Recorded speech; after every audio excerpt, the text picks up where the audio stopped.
있습니다. 오늘 말씀은 고린도후서 3장 15절에서 18절 말씀입니다. 고린도후서 3장 15절에서 18절까지의 말씀입니다. 오늘도 두 번 읽겠습니다. 시작. 오늘까지 모세의 글을 읽을 때에 수건이 그 마음을 덮었도다. 그러나 언제든지 주께로 돌아가면 그 수건이 벗겨지리라. 주는 영이시니 주의 영이 계신 곳에는 자유가 있느니라.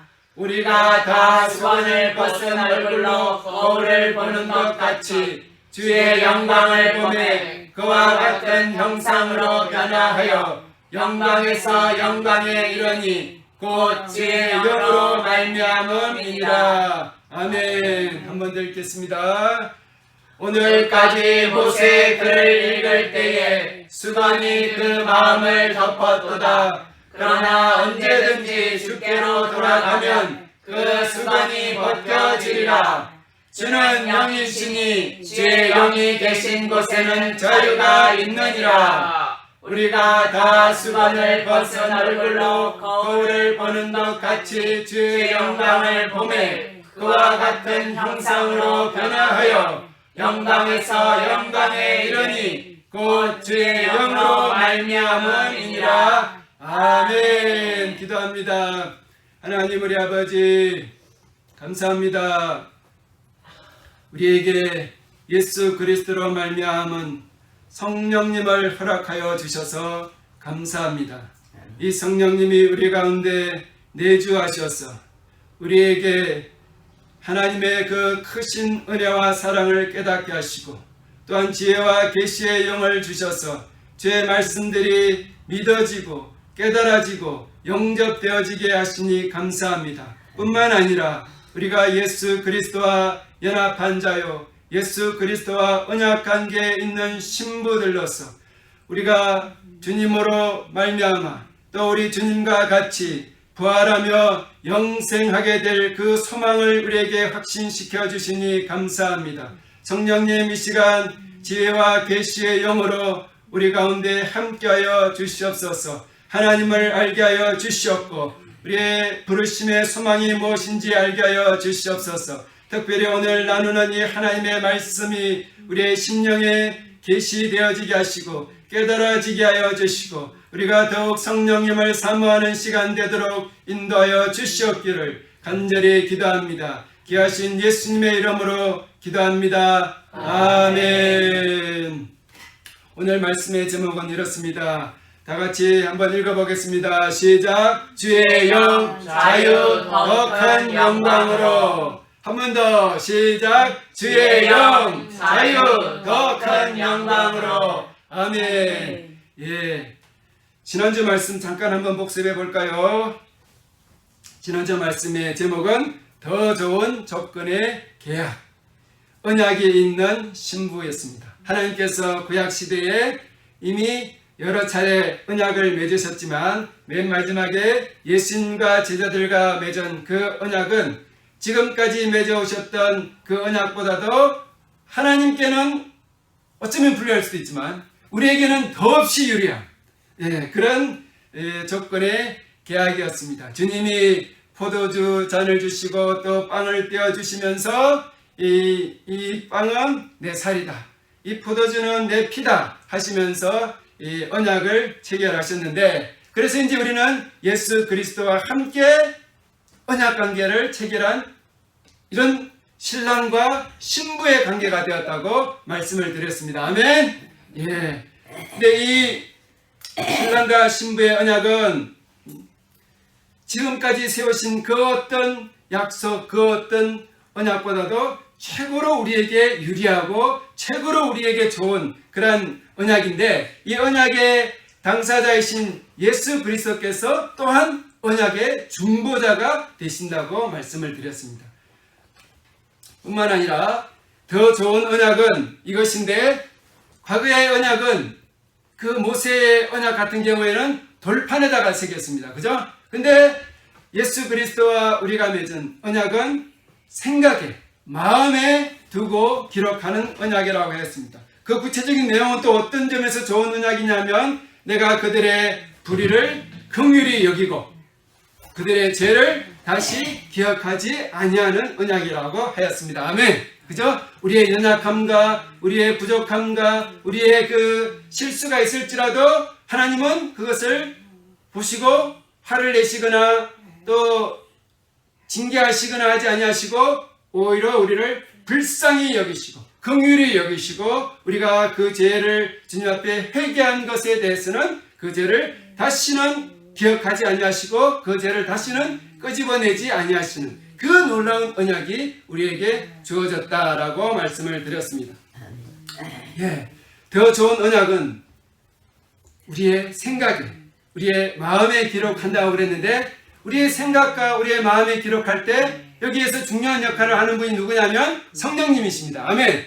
예, 성령님이 우리 마음에 우리 마음에 우리의 생각에 이 하나님의 언약의 말씀, 하나님의 약속의 말씀을 생각나게 하시고 또 기억나게 하시고 확신시켜 주시고 내가 좀 흔들릴 때, 내가 믿음이 맞게 요동칠 때 성령님께서 우리에게 그 하나님의 약속의 말씀을 상기시켜 주시면서 아들아, 딸아, 이 약속의 말씀을 기억하렴. 이 약속의 말씀을 따라서 믿음을 굳건하게 하렴.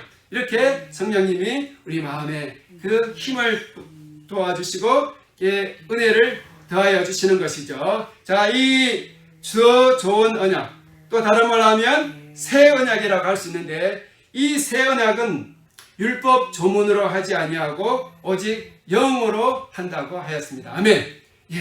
예수님이 우리와 맺은 새 언약은 율법 조문으로 하지 않고 영으로 했다고 그랬습니다. 또한 율법 조문은 죽이는 것이지만 영은 뭐래요? 살리는 것이라고 합니다. 고린도서 3장 6절에 나오는 말씀이죠. 주의 영, 자유, 더 큰 영광으로. 오늘 말씀이 이제 제목이 그런데 오늘 우리가 생각해 볼 것은 뭐냐면 주의 영이신 성령님이십니다. 성령님이 있고 없고에 따라서 성령님이 있고 없고에 따라서 자유할 수도 있고 뭔가에 속박될 수도 있고 주의 영이신 성령님이 있고 없고에 따라서 부활할 수도 있고 부활하지 못하는 아니지 영생의 부활이 될 수도 있고 영벌의 부활이 될 수도 있습니다. 그러니까 우리 속에 계신 그 성령님 예수 그리스도의 십자가에 죽으시고 부활하심으로 말미암아 우리에게 오게 된 그 성령님, 이 성령님은 결국 우리를 살려내는 영이신데 이 살려내는 영이신 이 성령님이 우리 속에 계셔서 우리가 주님과 맺은 새 언약에 대해서 확증시켜 주시는 것입니다.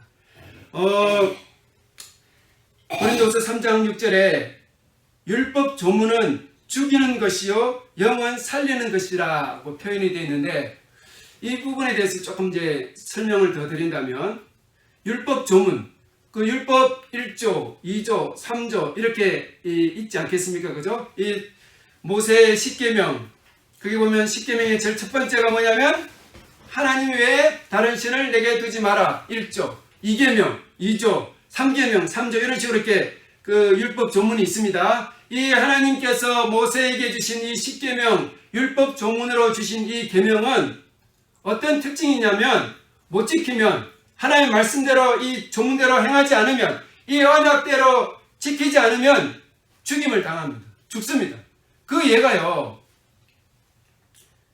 자, 모세가 십계명을 받기 전에 산으로 십계명을 받으러 가기 전에 모세와 이스라엘 백성이 하나님 앞에서 언약을 체결합니다. 그걸 모세 언약이라고 그러죠. 그래서 백성들이 아멘 했습니다.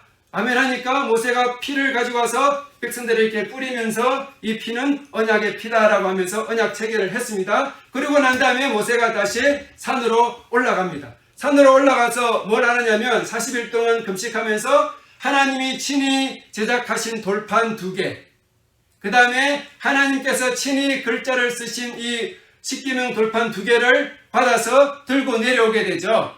들고 내려오는데 산의 한 중간쯤 오다 보니까 저 아래 동네에서 저 산 아래에서 무슨 소리가 들립니다. 무슨 소리가 들렸을까요?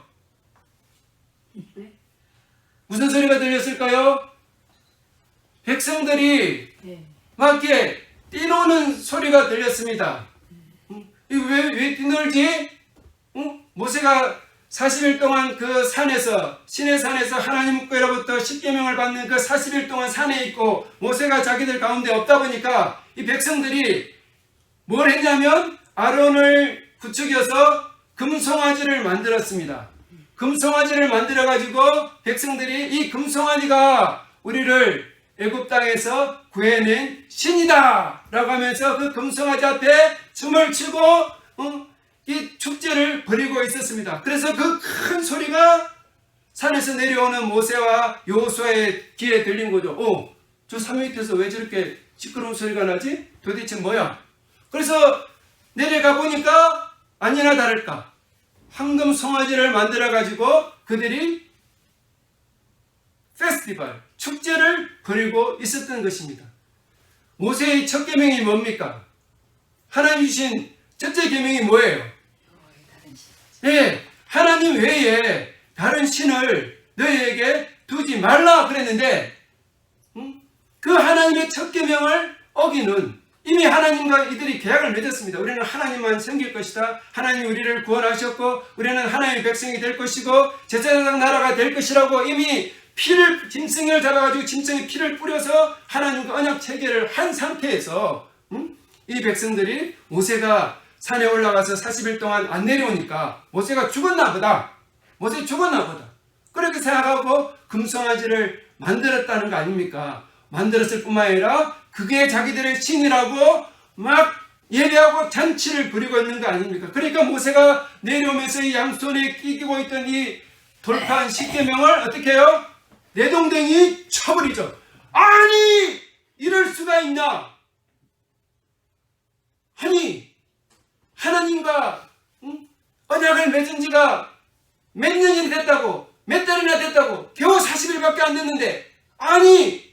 벌써 이렇게 하나님을 배신하고 하나님을 배반해서 신도 아닌 그 금송아지를 만들어가지고 이게 신이라고 우상숭배를 하고 있으니 모세가 하나님이 돌을 깎았습니다. 하나님이 글자를 새겼어요. 이거 지가 깎은 것도 아니고 지가 새긴 것도 아니에요. 하나님이 주신 돌판이에요. 그걸 그때 모세가 그냥 백성들 앞에 빡 던져서 깨뜨리고는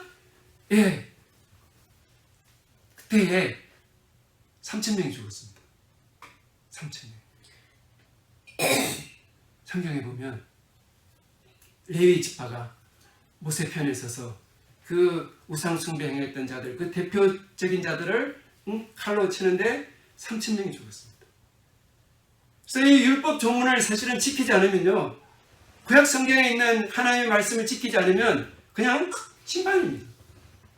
구약의 율법은 그랬습니다. 근데 영은 살리는 것이라고 하고 있습니다. 그죠? 영은 살리는 것이라고 하는데 또 놀라운 것은 뭐냐면 이게 참 놀랍습니다. 성경이. 자, 시내산에서 이 하나님의 말씀을 받을 때가 언제냐면 오순절입니다. 오순절 아시죠?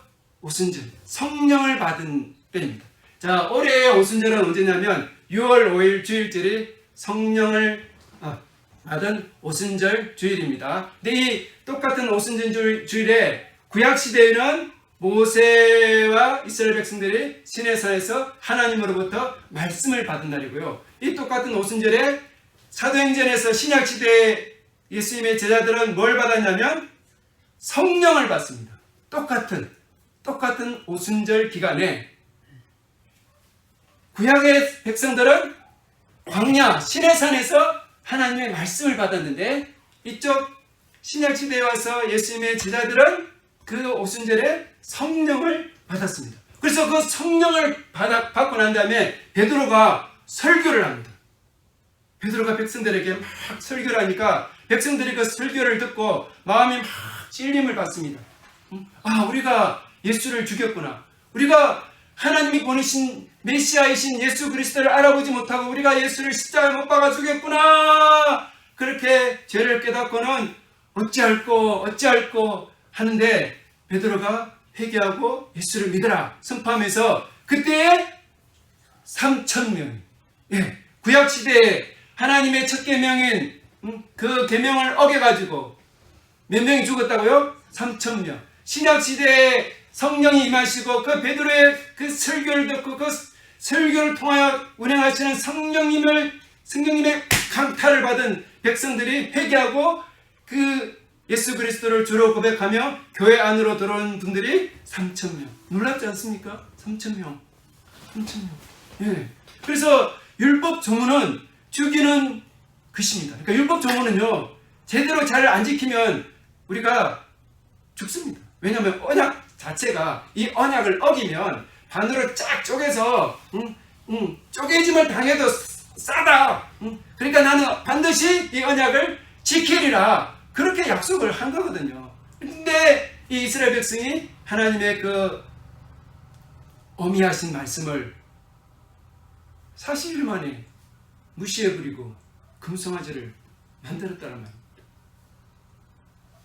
근데 하나님이 이 연약한 인간들, 이 죄 많은 인간들, 그 이스라엘 백성들만 문제겠어요. 우리도 사실 그렇습니다. 우리도 오늘 막 은혜 받았는데 막 하나님의 영광을 막 받는데 놀라운 체험을 했는데 막 40일 지나면 우리가 막 또 까먹습니다. 까먹고 그때 그게 진짜였을까?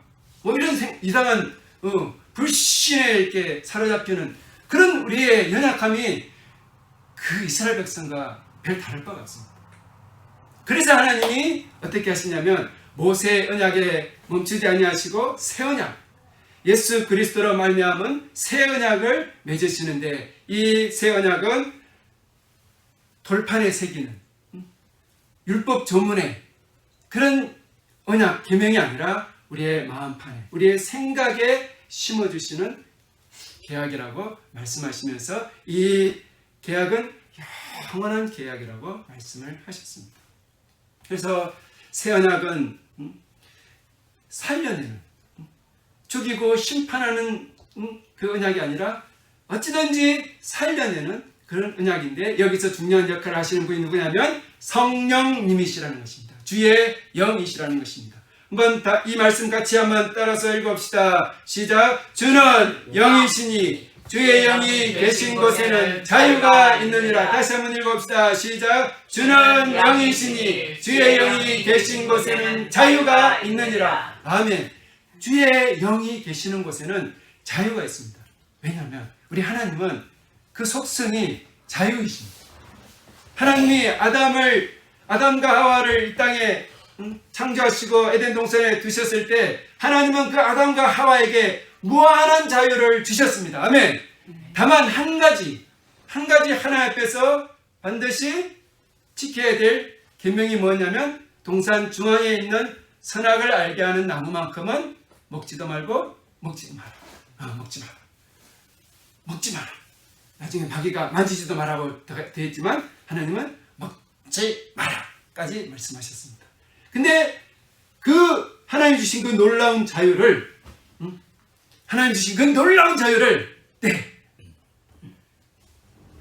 아담과 하와가 빼앗겼죠. 누구에게 빼앗겼습니까? 마귀에게 빼앗겼습니다.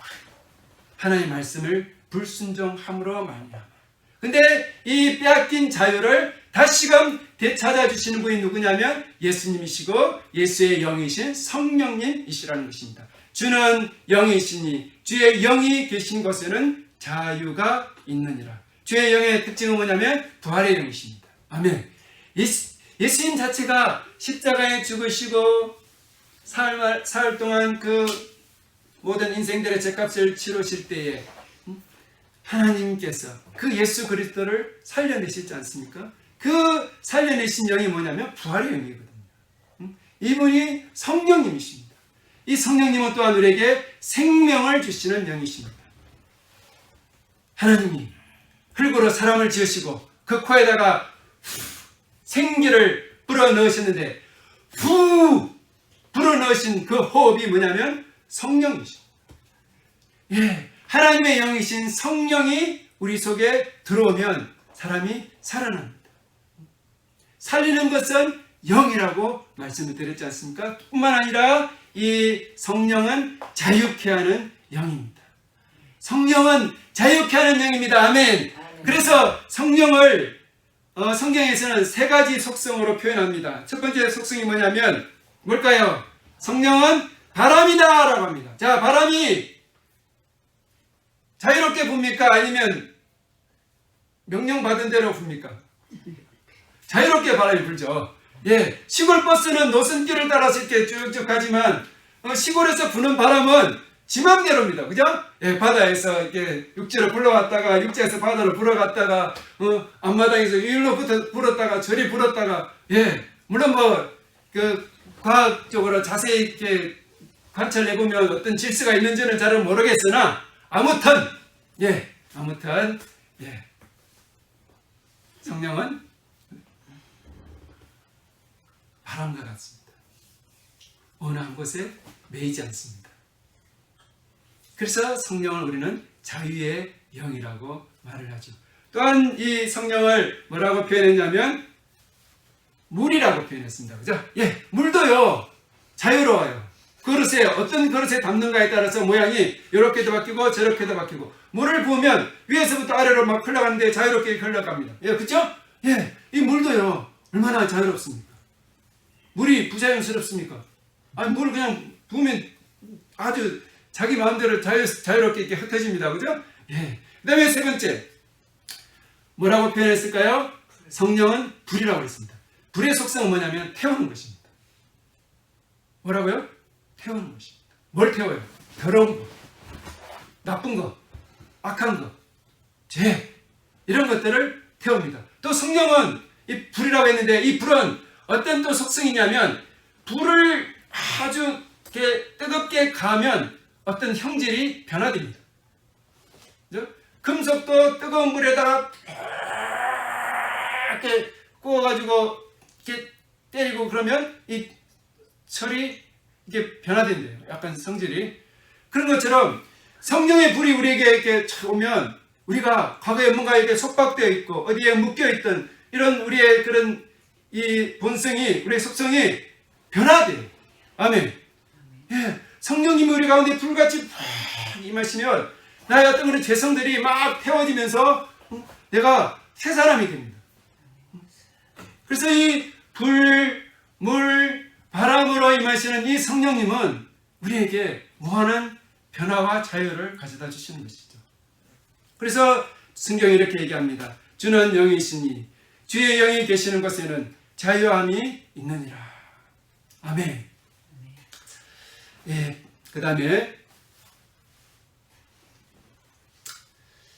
이 성령께서 우리를 자유케 하시고 성령께서 우리를 하나님 주신 그 태초의 그 무한한 자유를 누리게 해주시는데 우리가 이 성령 안에서 온전한 자유함을 누리지 못하고 살아가는 경우가 많이 있습니다. 그래서 우리가 이 더 큰 영광으로라고 이렇게 제목이 붙여졌는데 뭐냐면 우리가 예수를 믿고 예수 안에서 하나님의 그 성령으로 인도하심을 받으면 우리가 더 큰 자유함으로 나아가게 되는 것입니다. 이미 우리가 예수 믿음으로 말미암아 많은 자유함을 얻었습니다만은 그러나 아직도 우리 속에 부자유한 것들이 있습니다. 우리를 얽어매는 것들이 아직 남아있을 수 있습니다. 사람에 따라서 혹은 그 신앙의 정도와 깊이에 따라서 약간 차이가 있을 수 있는데 우리가 이 성령님을 더 깊이 체험하고 성령님과 더 가까이 하고 성령님과 더 오랫동안 교제하게 되면 우리는 더 큰 자유함으로 나아갈 수 있는 것입니다. 자, 오늘 우리가 읽은 고린도후서 3장 14절 말씀, 그 15절 말씀 앞부분에 14절에 이런 말씀이 있습니다. 오늘까지도 구약을 읽을 때에 그 수건이 벗겨지지 아니하고 있으니 그 수건은 그리스도 안에서 없어질 것이라 라고 했습니다. 그러니까 구약이 뭐예요? 모세 오경 아닙니까? 그죠? 모세 오경을 읽는데 이게 하나님 말씀이에요. 하나님 말씀을 읽는데 말씀이 있는데도 불구하고 그 수건이 아직 벗겨지지 아니하는 상태로 성경을 읽을 수도 있다라는 것입니다. 이미 이스라엘 백성들은 예수 그리스도를 주로 고백하지 않았고 메시아로 인정하지 않았기 때문에 그들이 구약 성경 특별히 모세 오경을 열심히 암송하고 열심히 연구하고 열심히 공부를 합니다만은 그럼에도 불구하고 그들은 예수 그리스도를 인정하지 않고 메시아로 인정하지 않기 때문에 봐도 보지 못하고 들어도 듣지 못하는 그런 한계가 있습니다. 예수님이 말씀하셨잖아요. 그들은 보아도 보지 못할 것이고 들어도 깨닫지 못할 것이다. 그 눈이 가려져 있는 거예요. 왜 그럴까요? 그들이 그리스도 안으로, 예수 그리스도 안으로 들어가지 않았기 때문에 그렇습니다. 예수 그리스도 밖에 있으면 구약 성경이든 신약 성경이든 읽어도 무슨 소리인지 알 길이 없습니다. 힘듭니다. 왜 이렇게 어렵노? 왜 이렇게 이해가 안 되노? 그래서 그 우리의 눈을 가리고 있는, 우리의 이해를 어둡게 하는 그 수건은 어디에서 벗겨진다고 하냐면 그리스도 안에서 없어진다라고 합니다. 그러니까 똑같이 교회를 나오고 똑같이 신앙생활을 하는데도 어떤 사람은 수건이 많이 벗겨진 사람이 있고 어떤 사람은 수건이 아직도 안 벗겨지고 그대로 이렇게 가려져 있는 사람이 있을 수도 있습니다. 그러니까 똑같이 설교를 듣는데, 똑같이 말씀을 듣는데 어떤 사람은 아멘 하면서 말씀이 받아들여지고 깨달아지는데 어떤 사람은 아유 저 목사가 떠들고 시끄럽긴 한데 무슨 소리인지 하나도 모르겠다, 이런 사람도 있을 수 있다는 것입니다.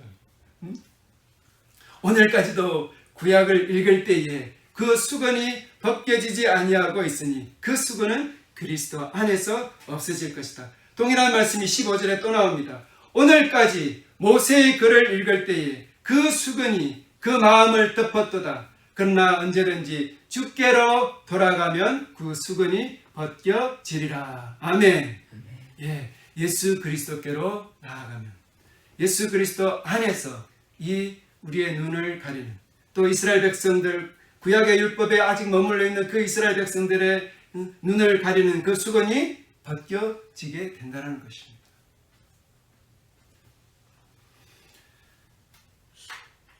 모세의 글인데 모세의 글 하나님 주신 말씀 아닙니까? 하나님의 말씀을 읽는데도 불구하고 아직도 수건이 그 마음을, 그 눈을 덮고 있다는 것이죠. 그게 가능할까요? 가능하죠. 그러니까 지금 이스라엘 백성들이 아직도 예수 그리스도를 메시아로, 구세주로 받아들이지 못하고 있는 것이죠. 그러나 그 중에 소수이긴 하지만 점점 많은 이스라엘 사람들이 예수 그리스도가 메시아이시구나, 예수 그리스도가 하나님이시구나, 몰랐네, 이제야 알게 됐네, 그렇게 돌아오는 유대인들이 점점 많아지고 있다는 것입니다.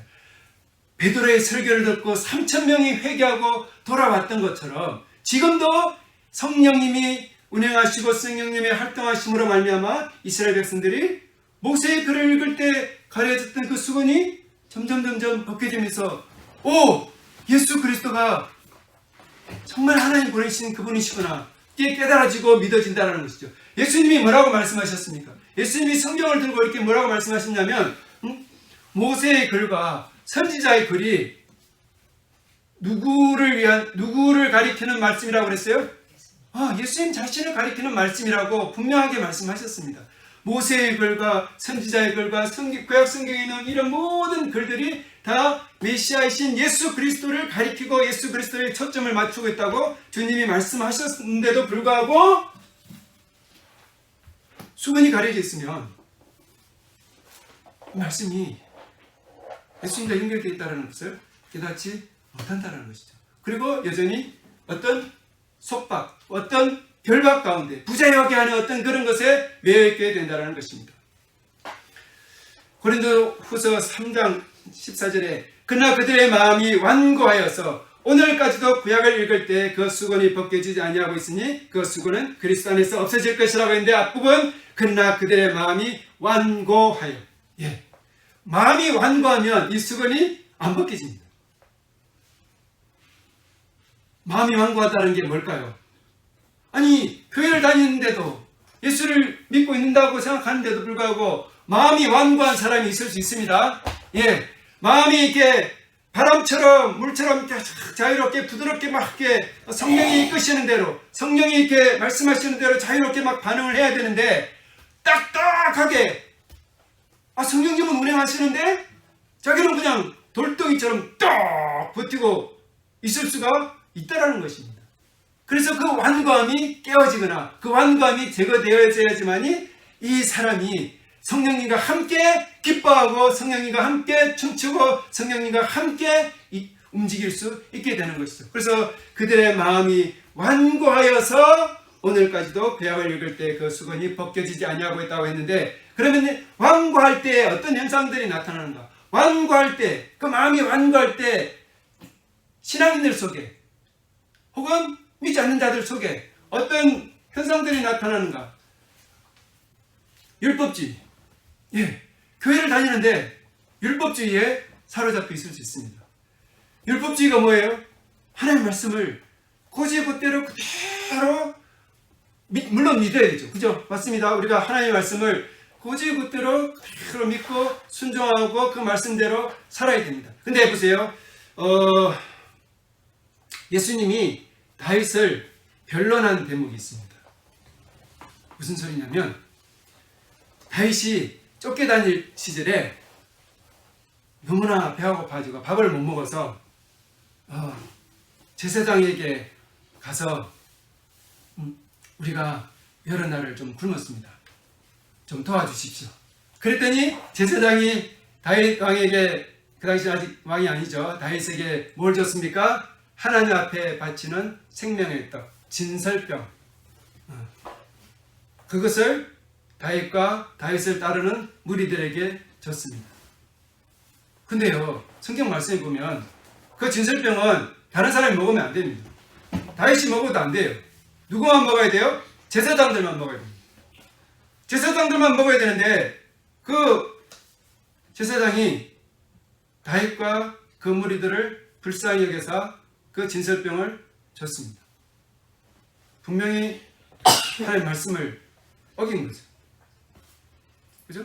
근데 예수님이 이 부분에 대해서 그래, 그 제사장이 잘못했어, 하지 말아야 될 것을 한 거야, 이렇게 했습니까? 아닙니까?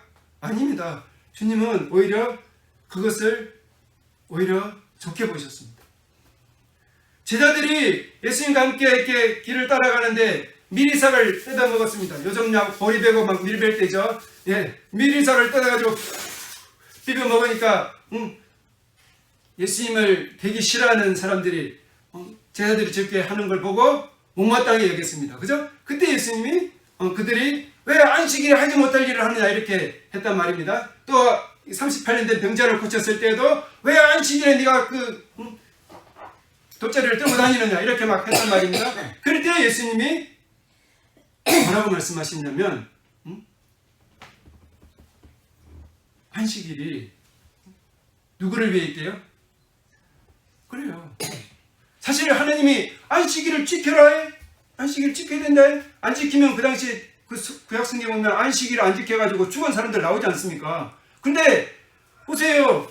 예수님 당시의 제자들, 또 다윗 시대에 이런 사람들, 그 하나님의 말씀을 어겼음에도 불구하고 하나님은 그들을 용납하시고 은혜로 보셨단 말입니다. 대하셨단 말입니다. 그러니까 이 율법주의는 뭐냐면 그 마음이 하나님의 마음을 알지 못하는 것입니다. 우리가 성경을 대할 때, 우리가 계명을 대할 때, 또 우리가 하나님 앞에 신앙생활 할 때 하나님의 마음을 아는 것이 참 중요합니다. 그래서 우리에게 주여 하나님의 마음을 부어주십시오.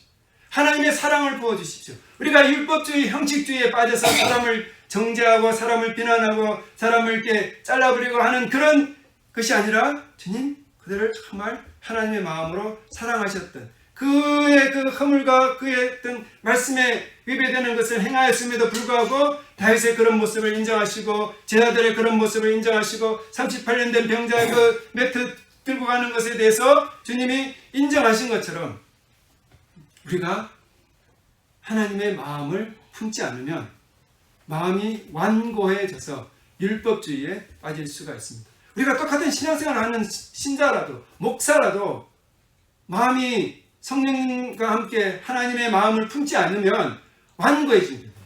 율법주의에 빠지기 되게 쉽습니다. 물론 그렇다고 제가 율법주의라고 해서 율법 네 맘대로 어겨도 된다 이게 아닙니다. 오해하지 마시기 바랍니다. 하나님의 말씀을 우리가 철저하게 겸손하게 잘 이렇게 지켜야 되죠. 그러나 지키면서 또한 우리가 하나님의 마음을 품고 하나님은 이때 어떻게 하실까? 하나님은 어떻게 이것을 보실까로 우리가 이렇게 성령님께 묻고 그 답을 구하는 것이 필요하다는 것입니다. 또한 형식주의, 예배를 드리는데 형식만 강조하는 그런 예배가 있을 수 있습니다. 성령님이 운행하시는 대로, 성령님이 이끄시는 대로 그런 그 자유함을 따라서 가는 예배가 사실은 필요한데 형식주의, 엄숙주의 이런 것은 결국은 죽은 것입니다. 사람을 살리는 것이 아니라 결국은 사람을 죽이죠. 다음 세대들이 살아나기 위해서는 이 마음이 완고한 것, 그 수건에 가려서 율법주의와 형식주의, 엄숙주의에 빠져있는 이런 것들이 벗겨져 나가야지만이 우리가 다음 세대들을 감당할 수 있는 줄로 믿습니다. 아멘. 또한 구습을 고집하거나 마음이 딱딱하거나 냉랭하거나 아마 감동의 그런 이 찬양을 들어도 전혀 감동이 없거나 감동의 그 메시지를 듣고 막 주변에 있는 사람들은 막 감동받아서 막 눈물을 흘리고 울고 있는데 그 사람은 왜 우노? 왜 그러는데? 냉랭하거나 기쁨이 없거나 이런 것도 사실은 뭔가 그 사람의 눈을 가리고 있는 뭔가가 있기 때문에 그런 것입니다. 그림과 같이 우리 각자는 크고 작은 그 눈을 가리고 있는 수건과 같은 것을 사실은 갖고 다닙니다. 수건이 우리 덕대에 있습니다. 어떤 사람은 아까 말씀드린 것처럼 많이 벗겨진 사람도 있고 어떤 사람은 아주 수건이 그냥 두껍게 그냥 짧게 덮여있는 사람도 있는데 분명한 것은 뭐냐면 주님은 이 수건을 벗기기를 원하신다는 것입니다. 아멘. 그래서 벗겨서 보면 보이고 들으면 들리게 성령님이 말씀하시는 것을 듣게 하시고 깨닫게 하시고 이해하게 하시고 성령님이 지금 운행하고 이 기적을 행하고 계시는 것을 눈으로 볼 수 있게 하는 그것을 주님은 하기를 원하신다는 것입니다. 주님은 영이시니 주의 영이 계시는 곳에는 자유함이 있습니다. 그러니까 우리가 어떻게 해야 되겠습니까? 우리가 첫째는 이 자유함을 하나님 주신 귀한 선물로 여기고 어찌든지 이 자유를 되찾기를 힘써야 되겠다는 것입니다. 아멘. 물론 이번에 대통령이 그 취임사를 하면서 자유에 대해서 많이 말씀하셨는데 그 자유가 그만큼 사실은 소중합니다. 한 나라에 있어서도 자유가 소중하고 한 개인과 가정과 교회에 있어서도 자유라는 것이 정말로 소중한 것입니다. 왜냐하면 자유가 인간의 가치를 고귀하게 해주기 때문에 그렇습니다. 하나님이 우리를 자유로운 존재로 창조하셨기 때문에 그렇습니다. 우리 하나님의 속성도 자유하신 것입니다. 근데 우리가 죄를 범하면 죄가 우리에게 있는 그 자유를 다 빼앗아가 버립니다. 우리를 뭔가에 속박되게 하죠. 가장 대표적인 속박이 뭐예요? 사망이라는 것입니다. 죽음이라는 속박에 우리가 다 걸려듭니다. 근데 이 죽음이라는 속박을 끊어내시는 분이 누구예요? 예수 그리스도 아닙니까? 주님은 영이시니 주의 영이 계시는 곳에는 자유가 찾아옵니다. 아멘. 우리가 다 수건을 벗은 얼굴로 거울을 보는 것 같이 주의 영광을 보며 그와 같은 형상으로 변화하여 우리가 다 수건을 벗은 얼굴이 필요합니다. 그리고 거울을 보는 것 같이 주의 영광을 보아야 될 것입니다. 자, 우리가 주님이 우리에게 수건을 벗겨내실 때 성경 말씀이 깨달아지고 예수 그리스도가 나의 주님이시라고 나의 하나님이시라고 믿어지고 고백되어질 때 그 이제 수건이 벗겨지는 거 아니겠습니까? 그죠? 그 수건이 벗겨지면 밖으로 이렇게 보이지 않겠습니까? 그럼 내가 뭘 봐야 되겠습니까? 엉뚱한 것, 다른 것 보기보다도 주의 영광을 보고 주의 영광을 보는 것이 중요합니다.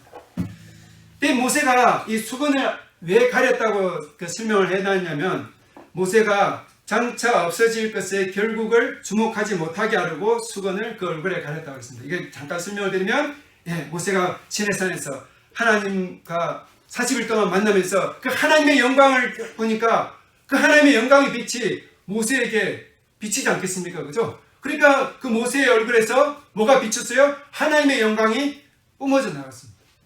그러니까 저는 지금 얼굴에 빛이 납니까? 안 납니까? 안 나죠. 그냥 얼굴이에요. 그 모세의 얼굴에 뭐가 나왔대요? 이 둥그러 같은 빛이 막 비쳐가지고 쭉쭉쭉 빛이 나왔답니다. 그러니까 백성들이 볼 때 무서워갖고 어머! 저 얼굴에서 막 빛이 나오네. 그래서 어떻게 해요? 모세가 그 얼굴을 수건으로 가렸다는 거 아닙니까? 하나님을 만나러 갈 때는 수건을 벗어삐고요. 백성들을 만날 때는 그 수건을 가렸다고 그랬습니다. 그때 이 고린도서 3장 13절에는 뭐라고 설명했냐면 모세가 장차 없어질 것에 결국을 주목하지 못하게 하려고 수건을 그 얼굴에 썼답니다. 그 모세의 얼굴에 빛나는 영광이 영원한 영광이 아니고 시간이 지나면 사라질 영광이라는 것입니다. 장차 없어질 것. 그것도 주목하지 못하게 하려고 수건을 쓰는데, 자, 우리 인생들이 어떠냐면 장차 없어질 것을 주목받으려고, 장차 없어질 그걸 갖고 사람들로부터 한없이 세상으로부터 주목받으려고 막 끊임없이 자기를 드러내고 싶어 합니다. 그죠? 안 그래요? 뭐 자기 뭐 이렇게 키 좀 큰 거, 자기 말 좀 잘하는 거, 자기 뭐 이렇게 뭐 어떤 거, 뭐 가방끈 긴 거, 뭐 어떤 거, 이런 거 이게 다 사라지지 않습니까? 그죠? 권사님, 그죠? 돈 아무리 많이 모아놔봤자 죽으면 그 간 속에 돈 넣어 줘봤자 그 돈 못 쓰는 돈 아닙니까? 죽은 사람이 그거 가져가서 씁니까? 쓰는 돈이지. 썩는 돈이죠, 그죠? 네, 어제 제가 권사님 집에 신방 가가지고 이런 얘기를 잠깐 했는데, 그렇습니다. 사람이 그 필요한 만큼만, 하나님이 주시는 만큼만 우리가 잘 누리고 쓰고, 또 필요한 만큼 또 이렇게 이런 저 사람한테 나눠주고, 그 가난한 나라에 있는 자들에게 이렇게 나눠주고 섬기는 그런 것이 되는데, 그냥 막 한없이 돈을 끌고 모아가지고 막 내 돈 많다는 거 막 자랑하고 막 그런 사람들이 있는데, 이 동네도 그런 사람들이 있는데, 아무튼 그거 죽으면 다 놓고 가는 거 아닙니까? 다 놓고 가지야. 장차 없어질 거란 말입니다. 그 사람에게 있어서는 사라질 것들, 그런 것들을 주목하게 하려고 막 사람들이 막 수건에다가 막 어찌든지 막 금도 달고 막 반짝반짝하게 막 뭔가 빛나보려고 막 이렇게 하는데, 그거 주목할 겁니까? 주목하지 않을 것입니까? 그거 주목할 게 아니라는 것입니다. 수건이 사실은 그렇다는 것입니다. 그것을 내려놓고 우리가 무엇을 봐야 되겠습니까? 주의 영광을 봐야 됩니다. 주님의 영광을 봐야 됩니다. 주님의 영광이 뭐예요? 주님의 아름다움을 묵상하는 것입니다. 주님의 그 놀라우심을, 주님의 그 놀라운 사랑을 묵상하는 것입니다. 지난주에 저와 아내가 예수님의 그 아름다우심에 대해서 잠깐 이제 얘기를 한 적이 있는데, 예수님의 아름다우심이 여기저기 참 많지만, 저는 예수님의 아름다움이 어디에서 이렇게 나타나느냐면 예수님이 십자가에서 나타나요. 예수님이 십자가에 매달리셨대. 그 예수님 그 십자가 밑에 있는 사람들이 예수님 너무 고마워요, 너무 고마워요, 나를 위해서 이렇게 죽어주시니 얼마나 고마운지 모르겠어요, 이렇게 한 것이 아니고, 예수님 그 십자가 밑에 있는 사람들이 예수님을 조롱했습니다. 막 욕했습니다. 막 비방했습니다. 네가 하나님 아들 맞아? 아니잖아. 네 하나님 아들을 맞으면 내려봐봐. 내가 하나님 아들 아닌 것 같아. 못 내려오니까. 막 그렇게 하고 있단 말입니다. 근데 예수님이 이런 마음이 손톱만큼도 없으셨다는 것입니다. 아멘. 예, 저는 제 많은 인간이라 만약에 매달릴 수 있으면 나 좀 풀어줘 봐봐. 전화가 한 대 팍 밟아삐고 올게. 그래, 그럴 것 같은데, 우리 주님은 그런 마음이 전혀 없으시더라고요. 그러면서 아버지여, 저들의 죄를 용서하시옵소서. 저들이 하는 짓거리가 뭔지도 알지 못하고 있습니다. 짓거리라고 안 했지만 그들이 하는 짓을 알지 못한다고 주님이 말씀하시면서, 아버지 저들에게 그 죄를 돌리지 마십시오, 그렇게 하시단 말이에요. 그리고 십자가에 못 박혀 있을 때 얼마나 힘들었겠습니까? 얼마나 손 들고만 한 시간만 있어도 힘든데, 그죠? 어떤 운동하는 자세 이렇게 해가지고 이걸 운동하는 자세를 막 이걸 한 30분만 하고 있다고 생각해 봅시다. 그것도 힘든데 주님이 손에 대못이 박히고 그 십자가에 매달렸는데 금방 죽은 것도 아니지 않습니까? 적어도 오전 내내 오후 시간을 지나서 그렇게 오랫동안 주님이 십자가에 매달려 있는데 그걸 다 참으시고 감당하셨단 말입니다.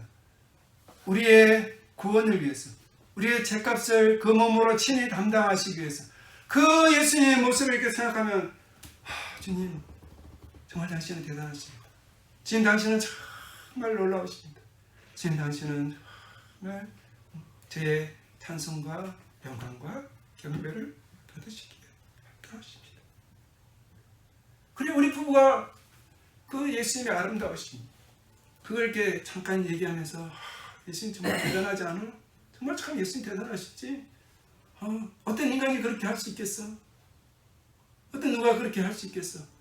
우리 예수님이 그렇게 하시면서 그 몸으로 친히 모든 인생들의 죄값을 다 담당을 하셨다라는 그 놀라운 사실. 예, 이것이 예수님의 영광입니다. 예수님의 아름다움입니다. 우리가 그 주의 영광을 볼 때에 그 영광을 계속 바라보고 묵상하고 이럴 때에 우리도 그와 같은 형상으로, 예수님의 형상으로, 예수님의 성품으로 변화되어 가는 것입니다. 아멘. 그것이 우리에게 더 큰 영광으로, 더 큰 자유함으로 나아가게 하는 것이죠. 주의 영광을 보며 그와 같은 형상으로 변하여 영광에서 영광에 이르니 그 주의 영으로 말미암음이니라.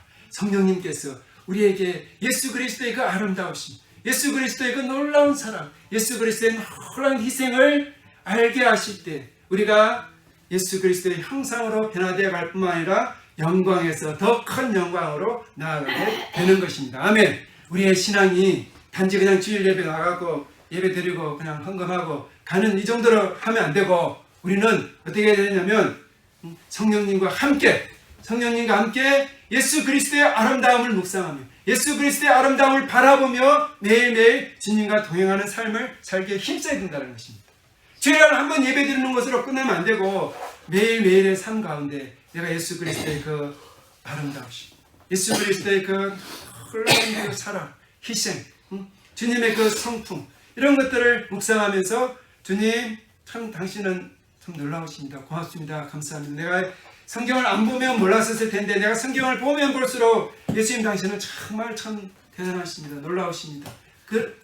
아름다우십니다. 이렇게 고백하며 나아갈 때 우리가 영광에서 영광으로, 자유함에서 더 큰 자유함으로 나아가게 되는 줄 믿습니다. 아멘. 예수님이 마지막에 요한복음 17장에서 대제사장적 기도를 하시면서 하나님 아버지 앞에 이렇게 기도하셨습니다. 아버지여, 내게 주신 자도 나 있는 곳에 나와 함께 있어서 아버지께서 창세전부터 나를 사랑하심으로 내게 주신 나의 영광을 그들로 보게 하시기를 원하옵나이다.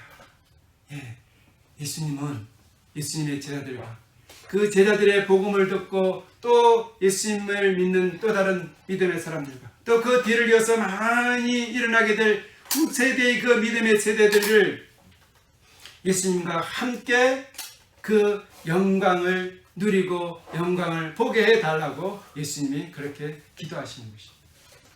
우리가 이 영광의 대열에 동참해야 되는 줄 믿습니다. 아멘. 예, 주님이 이렇게 기도하신 거 우리가 이 기도대로 주여, 예, 내가 주님의 그 영광을 보기를 원합니다. 주님의 그 영광에 동참하기를 원합니다. 하나님 아버지의 그 영광 가운데 우리도 영원토록 거하기를 원합니다. 그렇게 기도하면서 매일매일의 삶 가운데 성경도 읽으시고 매일매일의 삶 가운데 기도도 하시고 매일매일의 삶 가운데 찬양도 틀어놓고 찬양도 부르시면서 성령님과 동행하는 삶을 살 때 우리가 점점 예수 그리스도의 형상으로 변화되어 갈 것이며 영광에서 영광으로 나아가게 될 줄로 믿습니다. 아멘. 그런 소망 가운데 이번 한 주간도 주님 안에서 승리하기를 바랍니다. 아멘. 기도하겠습니다. 하나님 우리 아버지 감사합니다. 주님의 놀라우신 은혜와 사랑, 그 크신 자비, 희생으로 말미암아 우리가 오늘도 살아가고 있음을 고백합니다. 주님이 십자가에 죽으시고 부활하시고 승천하심으로 말미암아 오순절날 우리에게 성령님으로 다시 오셔서 감사합니다. 내 안에 성령님 계셔주셔서 고맙습니다. 성령님 나에게 무한한 자유를 누리게 하여 주시니 감사합니다. 더 큰 자유함으로 나아가게 하시니 감사합니다. 주님, 내 눈을 가리고 있는 그런 수건들이 하나씩 벗겨져 나가게 도와주시옵소서. 나의 진실한 회개와 나의 순종을 통하여서 아버지의 이런 수건들이 벗겨져 나가게 하여 주시고 성령님의 운행하심으로 말미암아 하나님의 놀라운 그 비밀들이 계시들이 깨달아지게 하여 주시옵기를 간절히 기도합니다. 주님, 이 시간 예배드리는 모든 이들의 심령 가운데 성령님 마음껏 운행하여 주시고 그 가정 가운데 또 그들이 있는 것이 어디든지 성령님 운행하셔서 역사하여 주시옵소서. 감사하며 예수님의 이름으로 기도합니다. 아멘.